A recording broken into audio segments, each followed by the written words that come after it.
प्रश्न क्रमांक 101 या प्रकारचे दोन समीकरणे दिलेली आहेत, वर्ग समीकरणे ती आहेत आणि आपल्याला त्याच्यावरून x आणि y यांमधील संबंध खालीलपैकी कोणत्या पर्यायाने दाखवता येईल हे आपल्याला काढायचं आहे। याचं उत्तर डायरेक्ट पण येऊ शकतं जर आपण इथे x ने मल्टिप्लाय केलं x² आणि 4 ने पण मल्टिप्लाय केलं तर 4x वर्ग अधिक 1 बरोबर 17x आणि हा 4 याला पण मल्टिप्लाय होईल म्हणून हा इथे 4 येईल। आणि याला जर आपण व्यवस्थित लिहिलं 4y वर्ग आपला स्टँडर्ड फॉर्म आहे वर्ग समीकरणाचा, तर असं लिहिला आणि याला जर इकडे आणली टर्म 17x अधिक 4 बरोबर 0, यात फक्त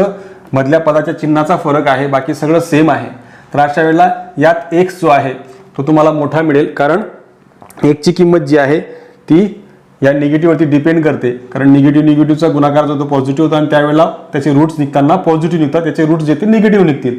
त्याच्यामुळे डायरेक्ट पण आपण सांगू शकतो की इथे x हा जो आहे तो मोठा आहे, परंतु आपल्याला पुराव्यासाठी आपण त्याला सोडवूयात की याचे फॅक्टर्स पाडायचे 4 चौक 16 आणि 16 एकक 16 असे त्याचे फॅक्टर्स पडतात, म्हणजे 16x वजा x अधिक 4 हे आपण स्पेशल एका व्हिडिओमध्ये शिकलोय की त्याचे अवयव कसे पाडायचे। इथून 4 कॉमन x कॉमन निघेल, इथे x वजा 4 आणि वजा साइन कॉमन तर x वजा 4 बरोबर 0 येईल। x वजा 4 कॉमन काढला तर इथे 4x वजा 1 बरोबर 0 येईल आणि ते x वजा 4 बरोबर 0 आणि 4x वजा 1 बरोबर 0, तर x बरोबर तुम्हाला 4 आणि x बरोबर इथे 1/4 मिळतो आहे।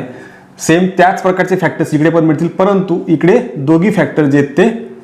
पॉझिटिव्ह मिळणार आहेत, म्हणजे 16 एकक 16 16y आणि हा y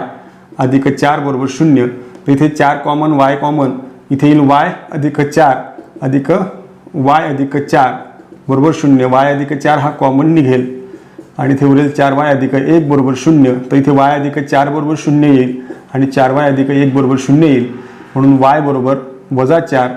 आणि y बरोबर वजा 1/4 असे दोन उत्तर मिळतात आणि हे ऑलवेज पॉझिटिव्ह मिळतील, हे ऑलवेज निगेटिव्ह मिळतील या वर्ग समीकरणाच्या फॉर्मॅटनुसार। त्यामुळे x हा ऑलवेज मोठा असेल y पेक्षा आणि हा आपला पर्याय क्रमांक 2 जो आहे तो अचूक पर्याय आहे।